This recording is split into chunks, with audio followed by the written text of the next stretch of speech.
야고보서라는 편지는 1장 1절에 의하면 흩어져 있는 12지파에게 보낸 편지라고 말합니다. 초대교회는 모 교회를 예루살렘 교회라고 말합니다. 예루살렘 교회에 있는 교회는 탄생한 지가 얼마 되지 않았으나 시련을 견디지 못해서 큰 박해로 인하여 흩어지기 시작했습니다.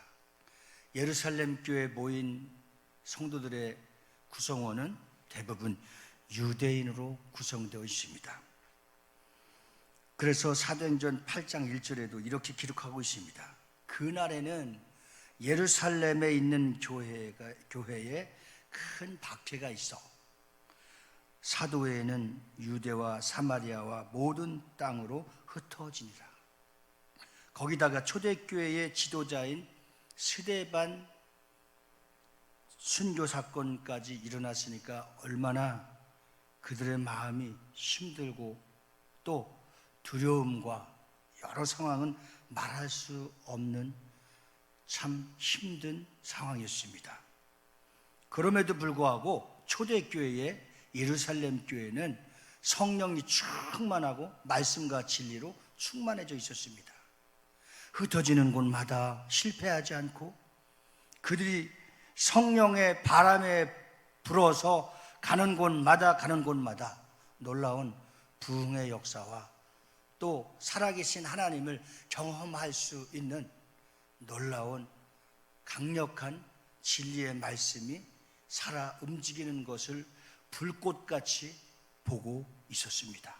그것은 바로 하나님께서 성령 받은 예수의 증인들을 통해서 일하는 모습을 보여주고 그들이 또 살아계신 하나님을 경험하면서 행함이 있는 믿음을 확인할 수가 있었던 것입니다.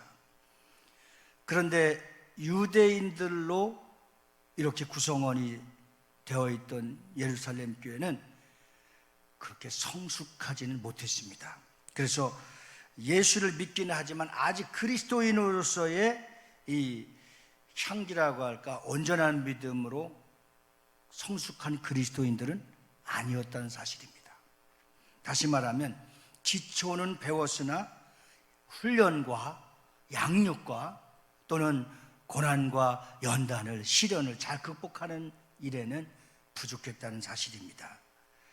성숙한 그리스도인이 되려면 첫째는 우리의 마음의 척도가 시련을 잘 통과해야 되는 관점이 필요합니다. 둘째는 우리의 믿음이 행함으로 온전해지는 것입니다. 그래서 그리스도의 능력은 말에 있지 않고 하나님의 능력이 있다고 하는 것은 우리가 그 말씀을 통해서 움직여지고 순종해 나갈 때에 그 말씀은 살아있고 운동력 있고 살아계신 하나님을 우리가 직접 경험할 수 있어서 목숨까지도 내놓고 초대교회 성도들은 강력한 그리스도의 능력 있는 성숙한 온전한 믿음을 보일 수 있는 하나님의 사람들이었습니다. 사랑하는 성도 여러분, 오늘 1장 2절 말씀에 내 형제들아 너희가 여러 가지 시험을 당하거든 온전히 기쁘게 이기라 여겨라. 이는 너희 믿음의 시련이 인내를 만들어내는 줄 너희가 알미라. 오늘 여러 형태 다양한 관점에서 우리는 각자가 다 시련과 시험을 당하고 갖고 겪고 있습니다. 그러나 시험을 감당하지 못할 시험을 하나님 허락하지 않고 항상 피할 길을 또 주시는 피난처 되신 하나님께서 우리가 어떠한 불같은 시험이 찾아온다 할지라도 그 시험을 능히 이겨낼 수 있고 피할 수 있도록 피난처 되신 하나님이 책임져 주심을 믿으시기 바랍니다. 그래서 야고보 기자는 여러 가지 시험을 만나가든 기쁘게 여기라 이렇게 말하고 있습니다. 기쁘게 여기라고 하는 것은 더 자연스러운 응답의 해결책의 해석을 말하면 내가 다 책임져 주마. 하나님이 이것을 약속해 주신 겁니다. 오늘 인생의 가장 중요한 결산은 성숙의 단계입니다. 구원받은 그리스도인들이 중요한 과제를 바로 성숙이라고 말하고 있습니다. 우리가 사람이 태어나면은 그 성장 과정에서 육신의 모습만 자꾸 많이 보고 있지만, 그러나 우리는 영적인 성장을 잘 생각해야 됩니다. 그래서 성장에 장애가 생기기도 하고, 요즘 성격에 장애가 오기도 하고, 인격에 장애가 와서 큰 힘든 시대에 살고 있습니다. 신앙생활도 온전하지 못하고 성숙하지 못하면 온전한 사람이 되지 못한다고 야고보서 3장 2절에 정확하게 옮기면, 성숙한 사람은, 온전한 믿음을 가진 사람은 무엇을 말해주고 있습니다. 영적인 능력이 있어서 잘 자기 자신을 컨트롤해 나가며 필요 적절하게 잘 대응할 수 있어야 되고, 또 어떤 위기가 올 때마다 그 위기를 잘 극복해 나갈 수 있는 지혜 있는 자가 결국은 승리의 그리스도인, 성숙한 그리스도인, 온전한 믿음의 사람이 되게 될 줄 믿습니다. 우리는 늘 불안하고 또 온전하지 못한 삶을 살아갈 때가 있습니다. 우리가 이런 신체적 성숙에는 일반적으로 큰 관심은 있지만, 영적인 성장 과정에 관심을 갖지 않으면 예수를 잘 믿는 것 같지만, 주일학교 때부터, 어렸을 때부터 잘 신앙생활을 했던 것 같지만 한순간에 넘어지는 것을 볼 수 있습니다. 악한 원수들은 그렇게 마지막 때에 신앙생활하는 사람들이 성숙하지 못하고 온전한 믿음이 없을 때 입을 벌리고 삼키려 두루다니며 찾아다닌다고 그랬습니다. 그때에 어떤 자입니까? 낙심하는 자, 시험 든 자, 기도하지 않는 자, 온전한 믿음이 없는 자, 성숙한 그리스도인들은 결국 넘어지게 되는 것입니다. 오늘 야고보에서 나오는 온전한 사람, 야고보서 3장 2절 말씀에 보면, 우리가 다 실수가 많으나 만일 말에 실수가 없는 자라면 곧 온전한 사람이라 능히 온몸도 굴레 씌우리라. 오늘 주님은 이 영적 성숙의 세 가지 증거를 우리에게 말씀하면서, 영적 성숙이 되어져 가는 그 과정 속에서 우리는 가장 중요한 것을 잊지 말고 잘 챙겨서 우리가 하나님의 나라와 하나님의 교회와 내 영혼이 영적으로 풍요롭고 자유하고 행복하고 부유한 삶을 누리며 살아갈 수 있기를 예수 이름으로 축원합니다. 첫째는 분노를 다스리는 것입니다. 오늘 영적 성숙을 말하면 분노의 문제를 먼저 꺼내는 이유가 무엇일까요? 쉽게 대답을 드리면, 분노의 지배를 받은 사람은 하나님의 지배를 받기가 어렵다는 겁니다. 반대로 하나님의 사랑, 하나님의 지배를 받고 기도하며 말씀의 확신과 성숙한 그리스도인들은 분노를 잘 조정할 수 있기 때문에 악한 원수의 지배를 받지 않고 살아갈 수 있다는 사실을 믿으시기 바랍니다.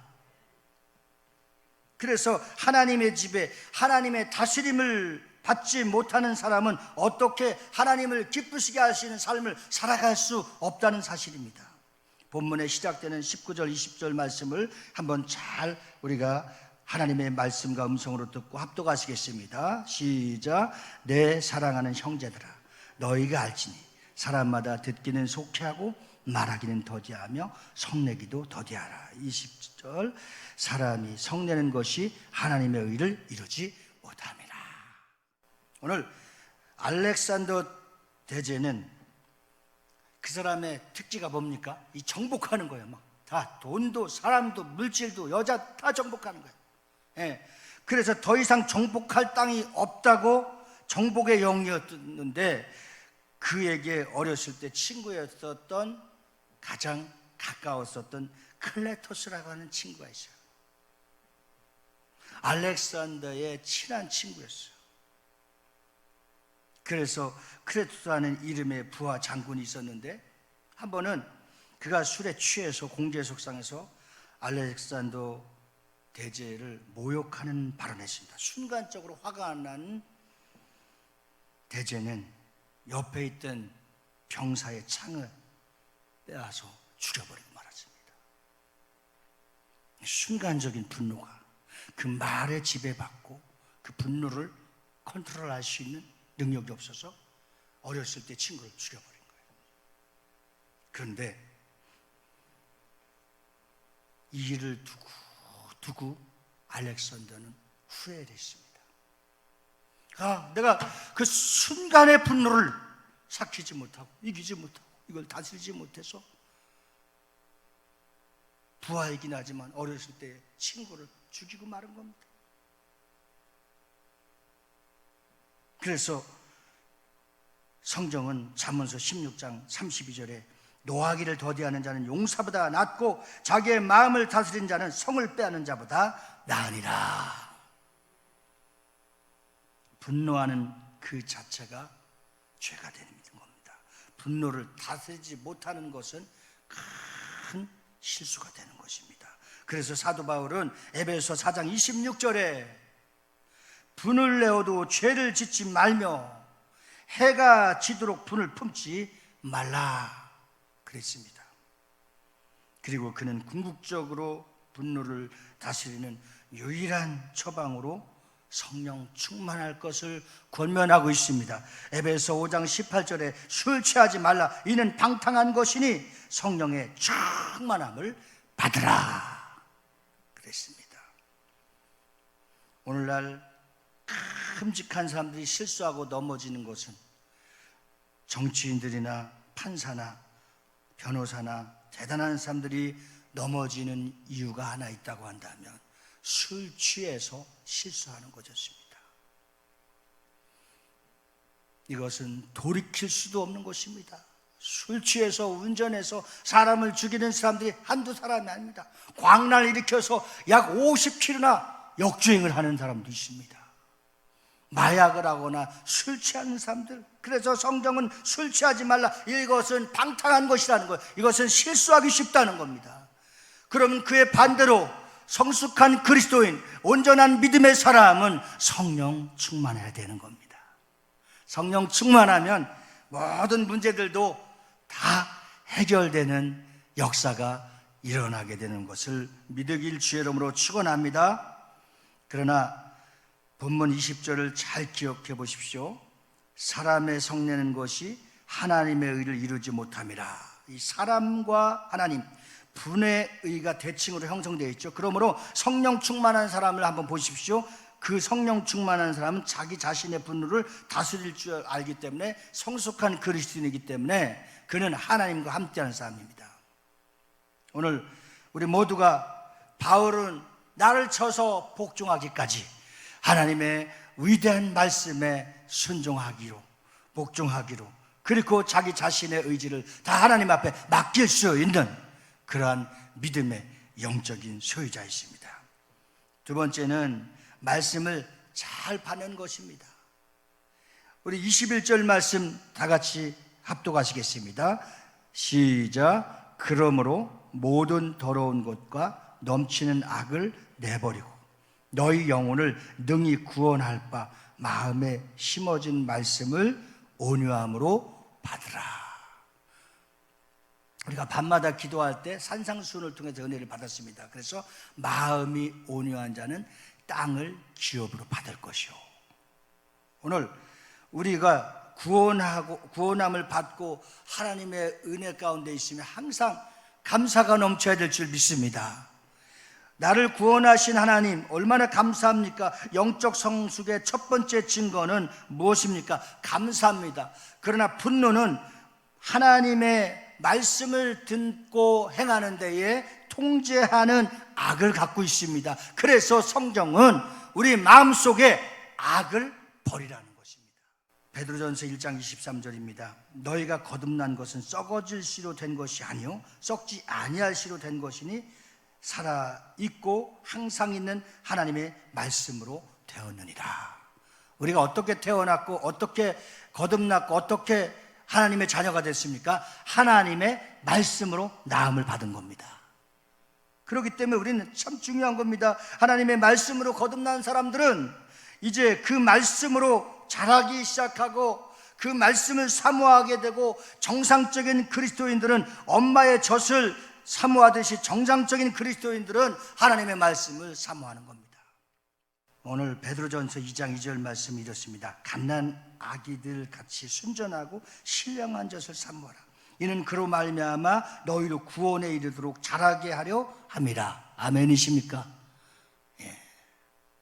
우리 안에 믿음이 시작된 후에 말씀을 사모하고 그 말씀을 먹으면 갓난 어린이서부터 성장하는 아동기를 통하여 청소년과 같이 성장하고 청장년과 같이 성장해서 모든 것을 다 할 수 있는 성인이 되는 것처럼 우리도 하나님의 말씀을 통하여 성장하고 성숙한 그리스도인들이 다 되어지기를 예수님으로 축원합니다. 오늘 이 말씀을 잘 받는 사람을 뭐라고 하냐? 경청하는 거라. 경청. 예. 그래서 우리 안에 믿음이 시작된 후에 말씀을 사모하며 말씀을 더 가까워질 수 있는 것을, 한 신학자는 말씀과 나의 거리가 바로 하나님과의 나의 거리라고 하는 거예요. 예. 그러니까 우리가 설교를 듣고 예배를 참석하면은, 예배를 참석하는 사람, 기도에 참석하는 사람들은 하나님과의 관계가, 거리가 정해져 있는 거예요. 가까운 겁니다. 그러나 그러한 일에 전혀 관심도 없고 참여하지 않으면 하나님과의 거리가 어떻겠습니까? 먼 것입니다. 이 하나님과의 우리의 거리를 좁혀가서 하나님의 간섭을 받고 하나님의 사랑을 받고 하나님의 축복을 받고 하나님의 은혜를 받을 수 있기를 예수님으로 축원합니다. 오늘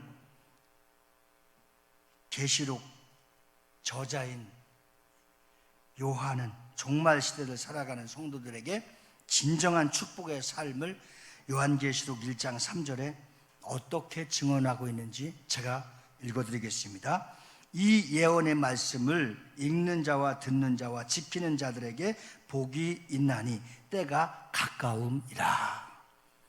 여기서 우리가 생각하는 견해가 좀 다른 점이 있습니다. 어떤 견해가 다릅니까? 이 예언의 말씀을 읽는 자와 듣는 자와 지키는 자. 자, 우리가 정기적으로 말씀을 읽고 듣고 있나요? 말씀을 잘 수용할 수 있다는 것은 말씀에 대한 진지한 뭐가 있다는 거예요? 경청할 수 있다는 경청. 예. 오늘 이 중요한 것은 수용할 수 있다는 말씀입니다. 경청할 수 있다는 건, 크리스찬 작가 조신영의 경청이라는 소설을 우리는 알고 있는지 모르겠습니다. 남의 말을 제대로 듣지 않아서 이토벤이라는 별명을 얻은 주인공이 자신이 난청 환자가 되면서 새 직장에 들어가서 자신의 난청 때문에 진지하게 남들의 이야기를 귀를 기울였다는 겁니다. 직장 안에서 이 사람으로 인해서 큰 변화가 일어났다고 그래요. 예.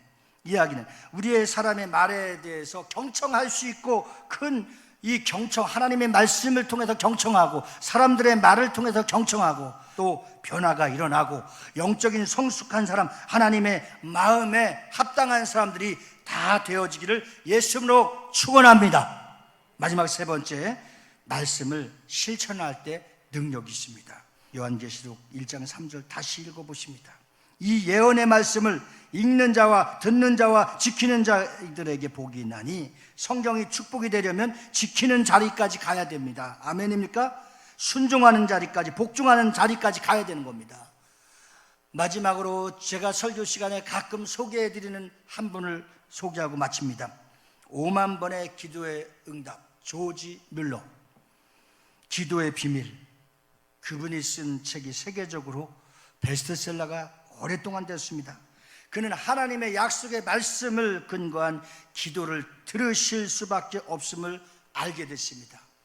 지난주에 제가 설교한 제목이 알고 믿고, 그렇게 알고 믿고 기도하라는 거예요. 무작정 하는 건 미신이요, 수양하는 거 종교요. 그러나 예수 믿는 저와 여러분들이 기도하는 것은 알고 믿는 것입니다. 아멘이십니까? 알고 믿는 거예요. 믿고. 그래서 5만 번의 기도의 응답의 주인공 조지 밀러 기도의 비밀은, 하나님이 약속하신 것은 반드시 지켜주신다는 겁니다. 이 이유 때문에 기도하는 거예요. 그래서 그의 기도가 위대한 응답의 기적을 경험하게 되고, 더 큰 이유는 그가 하나님 말씀을 읽고 듣고 철저하게 순종하면 하나님이 다 해결해 주시고 응답해 주신다고 하는 뭐예요? 확신이 있었습니다. 예를 들어 그가 구약 시편을 읽다가 시편 68편 5절 말씀에 하나님은 고아의 아버지시며 과부의 재판장이시라는 말씀을 읽고 영국 브리스톨에서 세상에서 가장 큰 고아원을 세워서 고아들의 아버지가 되는 삶을 살기 시작했습니다. 고아들의 아버지가 된 조지 뮬러는 오늘 야고보와 같은 맥락의 말씀을 강조하고 있습니다. 우리가 참된 말씀의 사람이 되려면 참된 말씀을 듣고 그 말씀대로 행하는 자라야만이 하나님의 복을 받을 수 있다는 겁니다. 바로 진정한 경건한 삶은 단순한 죄만 안 짓는 삶이 아니라 적극적으로 하나님을 기쁘시게 하는 삶을 살아야 되는 것입니다. 그것이 본문의 마지막 절 27절의 말씀이 아닙니까?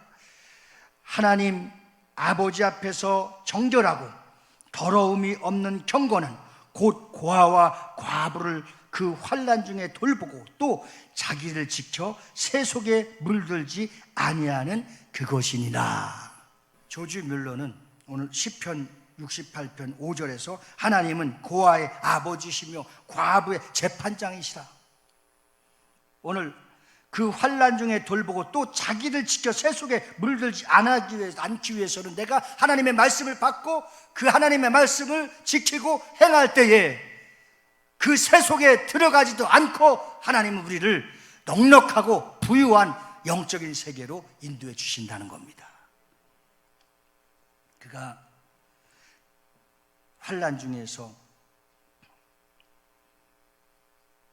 조지 밀러의 기적의 삶은 말대로 살기로 한 사람에 대한 하나님의 함께 하심의 축복이었습니다. 그가 고아를 돌보는 삶을 작정했을 때에 그의 주머니에 돈은 환산해 보면 1불도 안 되는, 오늘날로 1200원도 안 되는 돈이었습니다.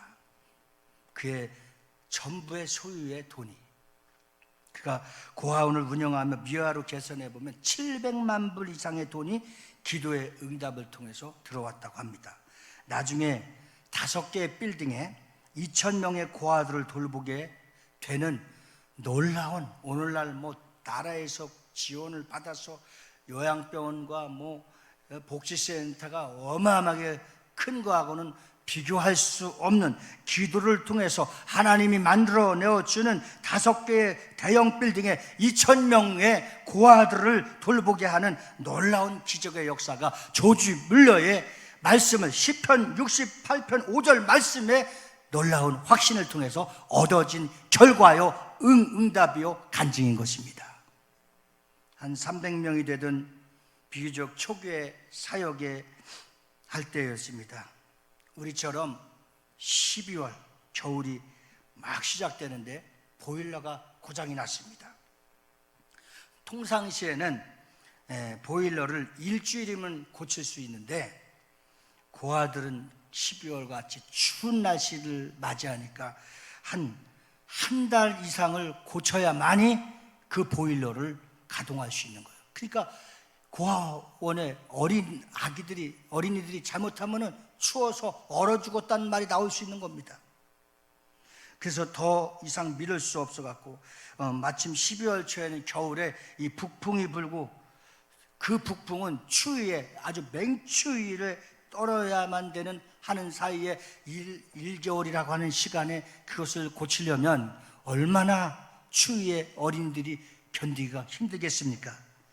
그래서 보일러를 미룰 수도 없고 그래서 수리공을 부르고 기도실에 들어가서 조지 뮬러는 기도하기 시작했습니다.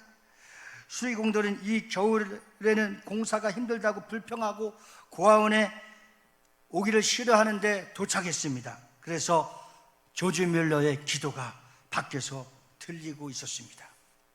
하나님, 제가 이 고아들을 기르게 하신 고아의 아버지라고 할 수 있는데 제가 생각하기엔 방법은 하나밖에 없습니다.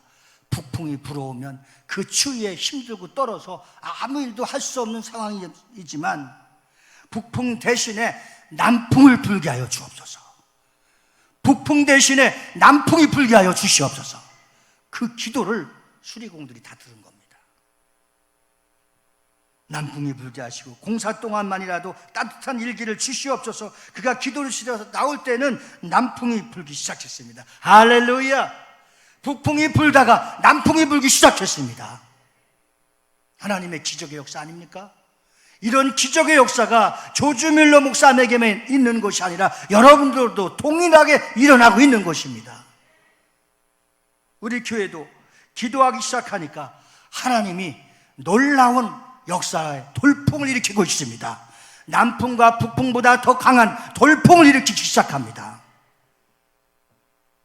수리공들은 너무 신기해서 밤새 철야하면서 공사를 시작해갖고 그 공사가 일주일 걸릴 것을, 한 달 걸릴 것을 하루 만에 마치고 말았습니다. 한 코와도 춥지 않고 한 코와도 어려움 당치 않고 하나님은 살아계셔서 이 아무리 어렵고 험난한 세상이라 할지라도 하나님의 놀라운 은혜의 사랑풍을 불기 시작하면 어떤 문제도 잠잠해지는 것입니다. 바다의 풍랑도 잠잠케 하시고 광풍도 저지하셨던 하나님이 우리의 인생 가운데 그가 찾아오셔서 우리의 인생을 간섭하면 하나님은 다 역전시키게 되어 있습니다. 그 하나님을 믿고 그 하나님이 저와 여러분들의 하나님이 되기를 예수님으로 축원합니다.